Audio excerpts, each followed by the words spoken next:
Jená is like my best friend to the most. So us just being able to be around each other just makes me happy. Date nights make me happy. Sex makes me happy. Cuddling makes me happy. Hey guys, we are back with another video. We have started another series here on this channel called Supernatural Summer. We just ended a series that showed us basically him quitting his job, us packing up the cars, moving back home to Memphis. Now we are in something that we have coined, really God has coined, Supernatural Summer. So we decided to answer some questions. So the questions that I'm answering today, I actually pulled them from my free member community. I've given them access to us to be able to answer questions and get their questions specifically answered. So we ain't gonna talk too much. We're just gonna hop straight into it. So India asks, did friends have problems with your husband? Did they try to make you think that something was wrong with your relationship? Did you lose friends due to it, or because you moved away, did they stop communicating with you? No. Like, my friends did not have a problem with my husband. It didn't cause any conflict in our marriage. They didn't stop talking to me. They didn't stop talking to me because I moved away. Like, I didn't experience any of that. And I think part of it was because of, I guess, by sheer virtue of who I am and the people who I entertain and allow in my circle. Like, most of my friends are really my sisters. I like kind of call them my sister friends because we have that kind of relationship where we can like talk to each other about stuff. So you got like guy friends too. You got a lot of guy friends. Yeah, so. Even my guy friends, most of my guy friends at this point in life have wives, and most of them have children. So like, but now, not when we started dating 9 years ago. Oh yeah, and 9 years ago, no. My guy friends didn't have a problem with it. My girlfriends didn't have a problem with it. So no, I personally didn't experience none of those problems. So, So Asjah asks, do we have any advice for young Christian couples? That's good.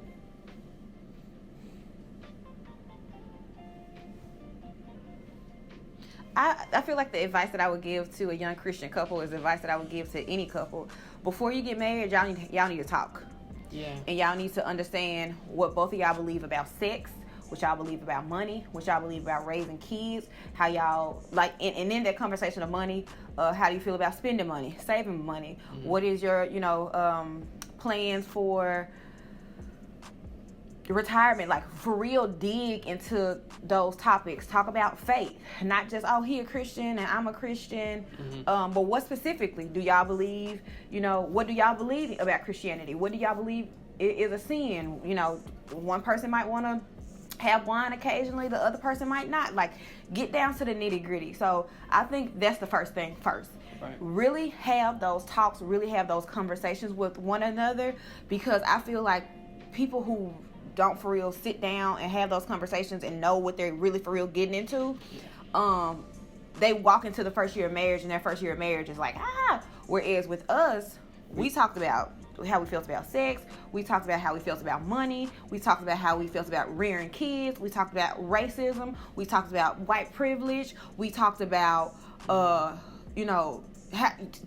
we gonna tackle debt. We talked about how we gonna be in relation to our friends and our families. We talked about hair. We talked what topic didn't go discuss with us? None really. Like, one of our breakups, we broke up before we got married, and it was about money. And it was good for us to have that conversation before marriage, because at that point in time we were still single. We were a few years into the relationship, but we weren't engaged. You single until you married. Like, you're dating, you got a boyfriend, but you single until you married. So we had a tough conversation, broke up, but then we realized our relationship was more important than that, and we were really seeing. We understood each other more as a result of it. Yes. And we came to understand each other's side more. But definitely finances. That was an important one. Race, religion, politics, like all of the taboo questions. You better dig into them. You got to talk about that stuff because it's going to come out eventually. And if you can't get through it when you're dating, Or even talk about it when you're dating. Even talk about it when you're dating. Like, it's going to be tough to talk about when you're married. Not that you can't do it. You still can. But that's definitely stuff that you need to do beforehand. One thing that I would recommend, too, is if you're seriously considering getting married, go through premarital counseling through a church. Definitely. If you can. Like, because we did long distance, we weren't able to do it like we would have wanted to. But I feel like because we, for real, dug into issues. Because I was like, I need to know what's for real. We kind of, like, went through our own... Right. You know... Right. One more thing that I want to say earlier when I said you're single until you're married, not that when you're dating and you have a boyfriend or girlfriend or you're courting, if that's something that you decide to do or you choose to do or you believe in, not that exclusivity isn't important, because it is important. You know, somebody do need to be out there, you know, claiming you and treating you right, because you don't want to just cast your pearls to pigs. But what I mean is in the grand scheme of things, like, you are considered a single person until you're married, even on like forms that you fill out. Are you single, married, widowed, divorced? So yeah. Yeah, I would say, like, in terms of the young couple as a Christian, like, don't move in together. Yeah. Don't hook up.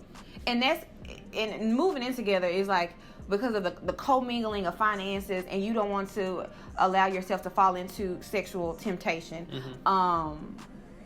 You know, and have a conversation about sex, like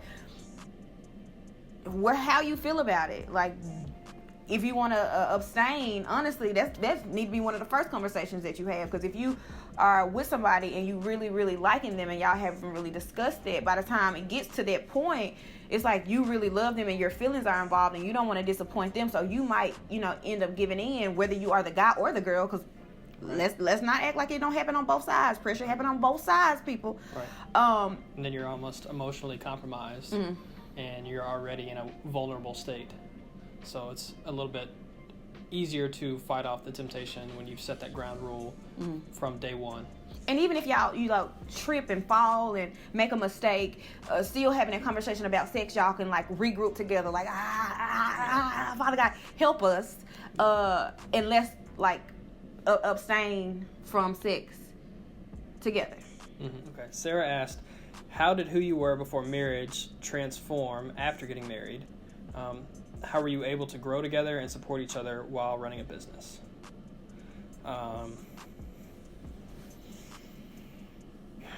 How I was before our relationship was a lot different. Like, once we started dating was about the same time I came to Christ. So, like, that was a big change for me. I feel like nothing really changed with us between dating and marriage. We moved in together. We joined all of our finances. Is this a couple that I listen to that I highly respect, love the work that they do? I heard them say something to the effect of, you don't know how to experience marriage until you're in marriage. And although I understand what they meant, because me and John dated so intentionally and we had the hard conversations, we had the hard arguments, we broke up a couple times, and that had a lot to do with the fact that I was brokenhearted. You know, I got my heart broken before him. So I was like, I ain't in these streets for the games. That really impacted how we transitioned from dating to marriage. And for us, it was an easy transition because then we could, you know, not have to worry so much about fighting off sexual temptation, and we could combine finances and we could combine resources. And it's like I'm around my best friend all day who I love. So our first year of marriage was amazing because it's like all of the things that we couldn't do when we dated, we now could do while we were married, and we were already, you know what I'm saying, about that life, about him knowing my heart and me knowing his heart. Right. I think it was important for us too, because about 18 months before we got married, we had been in long distance. We dated for 4 years before, like 3.5 years before we got married. So it was a long time. And you was almost at the end of your rope, because I was like, I ain't about to be here forever. Well, you better get it. What's going on? If I'm being honest. Yeah, she's been honest. But I think the fact that we dated so long, we had all of those conversations, and due to the nature of our relationship, being long distance, all we had was communication, and being interethnic, Like, and it was the first time for both of us doing this. We talked about it a lot, and we talked about it seriously, and coming back together. I mean, that was one of the main things that transformed when we got married, was we were actually together now. So that was great. So I feel like we're probably not giving y'all the answers that y'all would expect or that are typical, but we really do believe and we strive for having like a supernatural relationship and a supernatural marriage. So not a whole lot transition for us, because I kept it a buck with him and he kept it a buck with me. He knew a lot of my insecurities. I knew a lot of his. He knew my buttons. He knew the stuff that I was sensitive about, vice versa. He knew whether I said it out of my mouth, or he knew, like, he can look at me and tell, like, oh, something ain't well with her, or something off. So we transitioned really seamlessly. Plus, both of our parents had prayed for our spouses when we were children. Yeah. So we got a generational blessing from both of our parents. So we were literally it's just a manifestation of their prayers, like years and years of their prayers. So we transitioned nicely. Right. The second part of Sarah's question was, how are you able to grow together and support each other while running a business? If I just take the piece off about business, because my business I'm in the business of helping people transform. And to me, it's like, it's another part of me. So it's not my business, it's really like Jená. Yeah. So in that regard, it's just how we help each other grow and keep each other. I mean, it's just the business is just... Right. I will say that you having a business, your own business, presents unique opportunities for us to communicate more, to verbalize how we're feeling and just our emotions and what I think you're saying versus what I'm actually saying, like that sort of thing. That helps us a lot. I'll definitely say it was an opportunity for us to grow more, to be better communicators. Right. So, I'm just here to support her, and she's here to support me. And like, if it was me that had a business, I think it would just be the same. Like, we're here with our best friends, supporting them, and doing whatever we can to make sure they're okay, to make sure they've got what they need, that sort of thing. And even though sometimes I fall short, like, she knows my intentions are to help her in any ways that I can. So yeah. And let's not get it twisted. This not total perfection that you're looking at right here. We still bicker. We have arguments. I'm at his throat sometimes. Sometimes I feel like he doesn't support me in the ways that I want to be supported, or I feel like I need to be supported in my body. But that comes down to communication. But we get better at it, and we get more compassionate with one another instead of getting less compassionate and less patient with one another. Right. And I'll take that back, rewind to a previous question. Learn your partner's love languages while you're dating. Yeah. That's a big one. That's something that we still work on to this day. To this day. It's figuring out, like, because I try to give Jená love through my love languages sometimes. And I'm like... She's like, why are you doing this? Why are you touching my forehead? Just tell me I'm pretty. I want you to say you pretty, Jená. I don't want you to touch my forehead or my chin or rub my shoulder or give me a massage. I'll take the massage, but... So, that's another one, but that was off track. And the last thing I'll say about this is, I talked about this in a previous video that I will link up right here in the cards, that my business doesn't compete with my marriage or my relationship with my husband. And I know so many women CEOs and mompreneurs, it's like they feel like they have to choose, and I don't. In a marriage that's, lifted up to God, where God stays in the center, even though it gets murky sometimes, it's not supposed to compete. It's only supposed to complement. And that's just it. That's good. So this is kind of going in line with the other question that was just asked. Tiffani said, has being an entrepreneur affected your marriage? How or how not? I feel like if anything, me being an entrepreneur has boosted our relationship, because any entrepreneur, businessman, businesswoman, influencer, what have you, who for real trying to do this and trying to do it in a way that's really trying to help other people, it is the biggest course in personal development that you will ever go through. Because in order to help other people, you got to deal with yourself. Mm-hmm. You got to deal with your faults. You got to deal with your failures. You have to deal with your fears. You have to deal with limiting beliefs. You gotta. It digs up gunk inside of you. Like, stuff comes up, self-sabotage, but it comes up. So if anything, me being an entrepreneur has affected our marriage in the best ways. Again, not trying to sit here like it's perfect. It has really agitated some arguments sometimes, because I'll lash out because I'm stressed out about one thing, and it has everything to do with me and what's going on in here and what I believe about myself and fears that I'm experiencing. And so I'm reactionary. So then it's like, whoa, baby, let's bring this back in, and then communication and compassion can happen. So if anything, I feel like it has made us better because it's made me deal with stuff. And I like what you said about how it makes you self-reflect, because it not only makes you self-reflect, but I see you doing the work to put into it, and I try to do it on my own, because I'm like, okay, Jená's really dealing with her own personal struggles and her personal, shortcomings, focusing on her strengths and weaknesses and all that, and it makes me want to do the same thing so that I'm better for her. So that's good.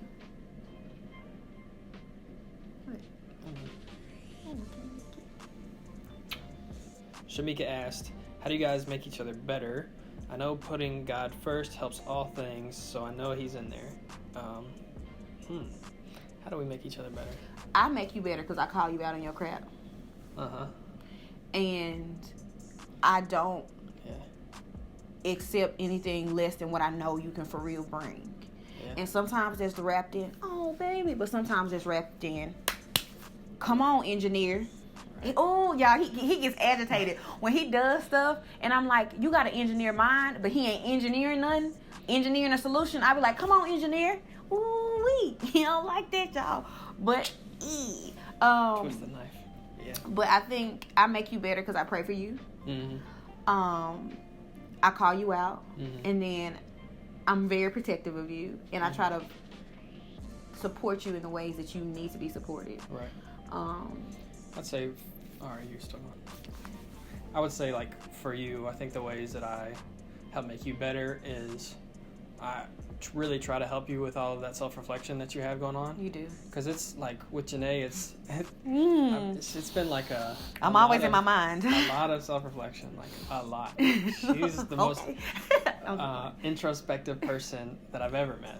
And so I think one of the best ways that I can help her is to help challenge her and encourage her in those questions and exercises that she's working through.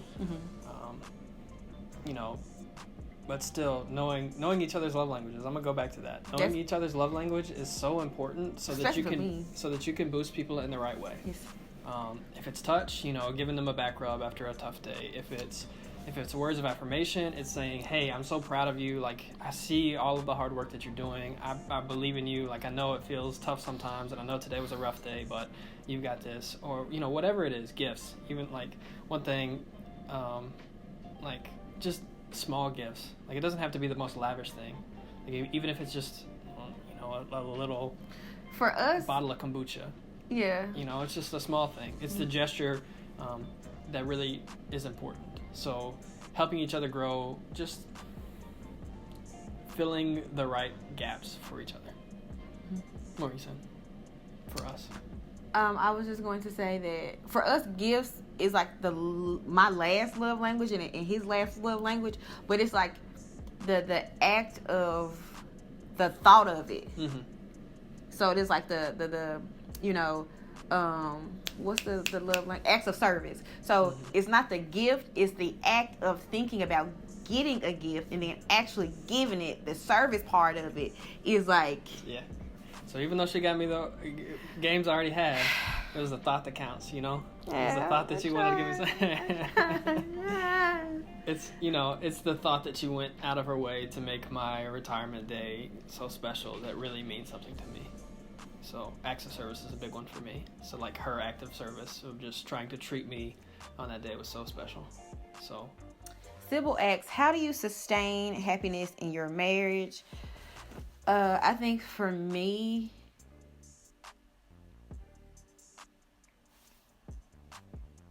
date nights is a must for me. Yeah, that's what I was gonna say. You better get up. You better put a shirt on. You better put some cologne on. I do. Sorry about that. Can we have sex, please, all the time? Like I am a high desire woman. Come on, somebody. Hello, wake up in the morning before you go to bed. Before you go to work. Before you go to work. Hello, somebody. Before you go to bed. Before you go to work. Before you go out to lunch. Whatever it is. And also for me, him being there for me when I'm sad and allowing me to be sad contributes to my happiness. And I know that sounds kind of like but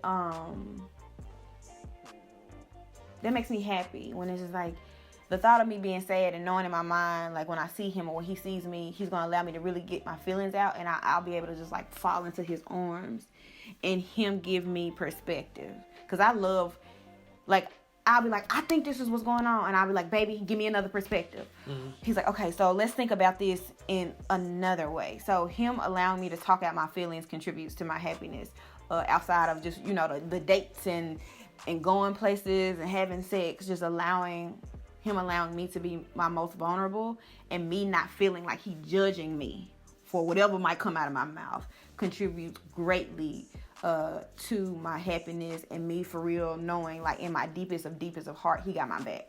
Right. Jená is like my best friend to the most. So us just being able to be around each other just makes me happy. Date nights make me happy. Sex makes me happy. Cuddling makes me happy. Being away from each other makes me happy because it makes that reunion that much sweeter. I need my alone time a lot. So, not a lot. Yeah, I was going to say. But Jená and I love to spend time with each other. And sometimes I'm like, baby, I need like a little bit of time for me. But I'll be like, no.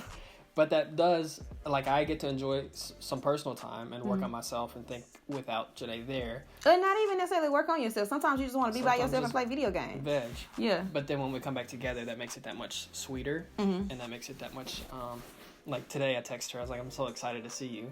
Like, she left early this morning and was out all day. Had the girls out a little bit. And looked like a snack. Looking like that when she left. And but I just, the thought of seeing her again once we got back together was special. So when you find someone that you just love being around them. Yeah. So that's true. That's very fair.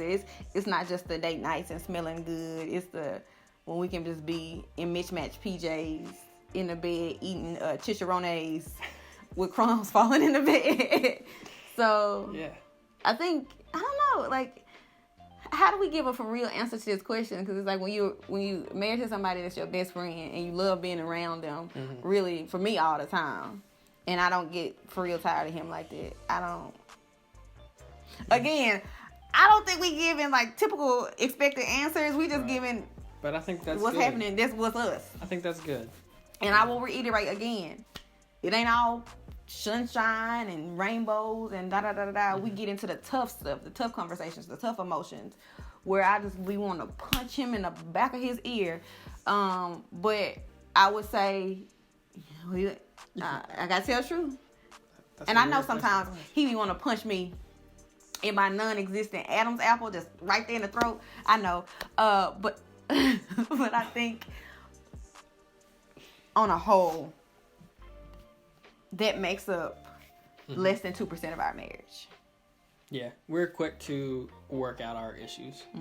I think that's an important thing. Is not staying angry with each other, quickly resolving your conflict. And I be wanting so bad to say mad at you. I be wanting so bad to say mad at you, and then he'll look at me, and then he'll smile, and I'll be like, oh, before I know what I'm laughing, I'm like, okay, come here, give me a kiss. Yeah, it's the same for me. I'm like, don't you be looking cute at me. Don't you give me those little puppy dog eyes. Stay away. But I don't want that. Jessica asks, managing expectations in your marriage, and Rebecca asks, how to make sure communication stays strong in the relationship. I think how to make communication stay strong. That's a good one. I'm not the most talkative always. Right. And so that's something that I fight a lot. And Jená always feels like she has to, not always, Jená often feels like she has to engage in the deep conversations. I don't feel like I have to. It's just who I am. I'll be like, what's going on? Like, I need to understand why. Mm-hmm. So then I'll ask questions. Yeah. So it's like hard for us to answer that because I'm a very... How do we keep our communication high? Jená's natural. Have you met me? Like, right. That's why I think it's easier for me to ask or me to answer. Okay. Because you are such a natural communicator, and you're always communicating. For me, I think it's just thinking about just being considerate of the other person, thinking about what's been going on in their life, thinking about the struggles that they last brought up. How is that going? Like, talking about things, just bringing things back up, like things that she or he may have told you previously, like re-engaging those conversations, talking about your hopes and your dreams and your desires, like asking off-the-wall questions that make you really go down funky new paths.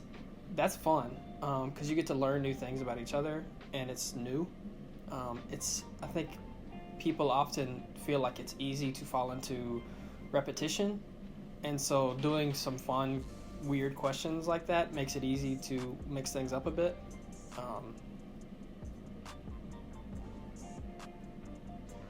And I think for me, on the other side of being the person who desires to communicate a lot, John is very gracious and obliging.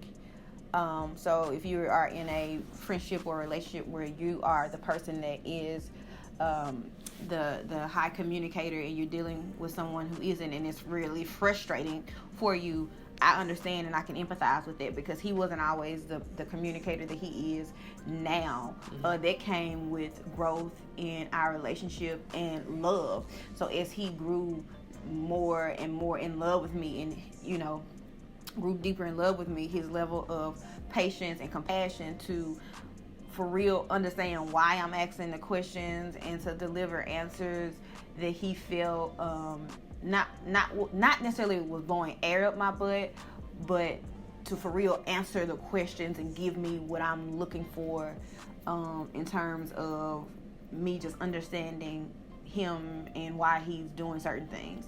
So he has grown in just graciousness to kind of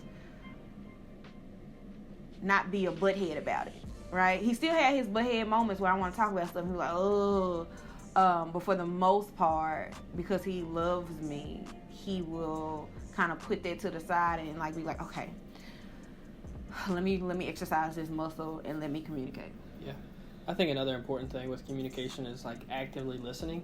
Mm-hmm. Instead of thinking about the first sentence on a whole long comeback spiel. Yeah, instead of thinking about the comeback to that first thing, just actually listen to the entire thing. And then engage. Be like, all right, this is what I think that you're saying. I think that's an important thing to do. And he's not perfect at this, y'all, but he's aware. And I'm not perfect at that either, but both of us are aware. Mm-hmm. And so managing expectations in marriage. Yeah, I would say you just have to communicate them. Honestly, going back to the first thing we said, date well. Date well, yeah. But ask all the questions. But I think things always change, right? That's true. That's fair. Things always change, and so like Jená often works, and some days I'm like, Jená, baby, I know you've got stuff that you feel like is weighing down on your shoulders, but I need some time with you. Can, like, for the next few days, can you like cut it off at 6 o'clock or 7 o'clock and we just spend time together? And afterwards? I'll be irritated. Like, right when that come out of his mouth, he'll be feeling like dragon fire. I'll be like, I feel attacked. Right. Whoa. And then I'll come down. But that's just an example, like, of an expectation that you have. Like, you just have to communicate with your partner. Like, communication is so key. Communication and patience. Mm-hmm. You have to speak and you have to listen to each other. That's the most. I mean, you are two separate people, right? You've become one, but you've got to work together. And the way you do that is by talking to each other, communicating with each other, listening to each other, and actually really trying to understand what's being said. Mm-hmm. And I'm really trying to get to the nitty-gritty of this question because I hate giving cliche answers. Managing expectations in marriage. I will say, I was talking to my sister about this the other day? I can't remember. No, I was talking to you about it. That sometimes from watching movies like The Notebook, it's like we have these expectations that we want for our partner. We want them to read our minds. We want them to know that I'm sad, so that means you got to come over here and kiss me on my neck at a 45-degree angle, and your top lip need to be cold and your bottom lip need to be warm. It's like we desire for our partners to know what we are thinking, and we want them to know, I want to have this grandiose proposal, and I want people to break out into a line dance over here, and then he swoop around a corner and drop down on one knee. Right. Or for my birthday, I want him to not tell me where we're going and book these plane tickets and have my passport ready and my bags packed. And we want them to know that, right? And sometimes they won't. They won't know it until we tell them, hey, baby, I really enjoy grandiose gestures. Mm-hmm. For example, list some stuff out, right? And it won't make the experience any less special, or that he's wrong or that you're wrong or that, whatever. Sometimes you just have to lay stuff out. And once you lay stuff out again and again and again, that person will be able to know you more intimately. Know that the things and the thoughts and the gestures that will make you light up, and that works for women as it works for men. Because sometimes I feel like we as women, we have these expectations of what we want our husbands to do. But men also have the same expectation, whether it's sexually or otherwise. It's like they have these ideas. I need her to, when I come home, I need one leg to be on the sky and another leg to be in the center of the earth. And lay it out, say it out multiple times. And as you grow in understanding each other, that the person will be able to just, I know wifey will like this, or I know hubby will like this.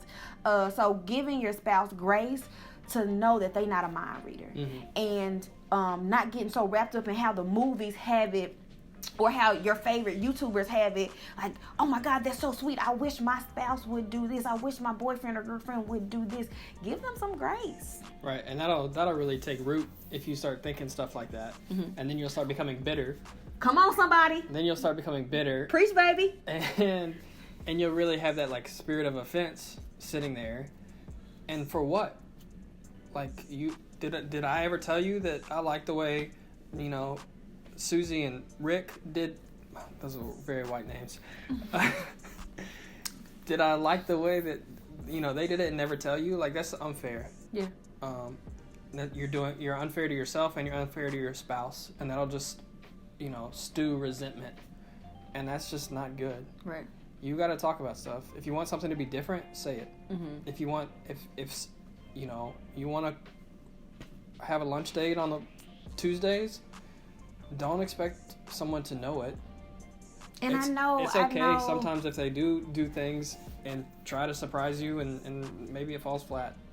And I know you want them to get it, because you feel like if you say something that it takes the specialness away, but it doesn't. Right. It still, the person is still going to have to make an effort to do it. You telling the things that you desire will not take the va-va-voom out of it. It will not take the specialness out of it. And like we both said, the more you talk about it and they know who you are, you'll get to a point where you'll have to do that like minimally.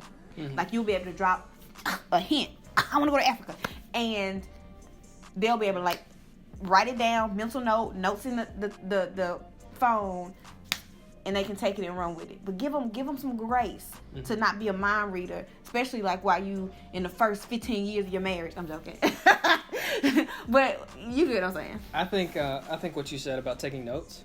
That's a big one for me. Oh, well, I do that for him. He say something like, let me go to this phone, let me write it down, because he ain't gonna know. I'll pop up on him one day. Right.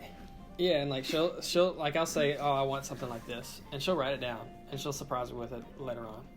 And or we'll be in an argument, and I think I come away with something, and then 2 months later, I'm looking through my phone. I'm like, Jená said that what I did like this bothered her, and I've been doing it lately. So let me work on that. So that's important to have something written down so that you can go back to it and refresh it. You have questions that you want to ask us, you can submit them in my free community. I will put a pop out up there, and I will leave a link in the description below. Check the description out. It's be some good information in the description about a whole lot of things. Ask your question. We will be doing more of these couple Q&As. Bye. Be blessed. Be blessed.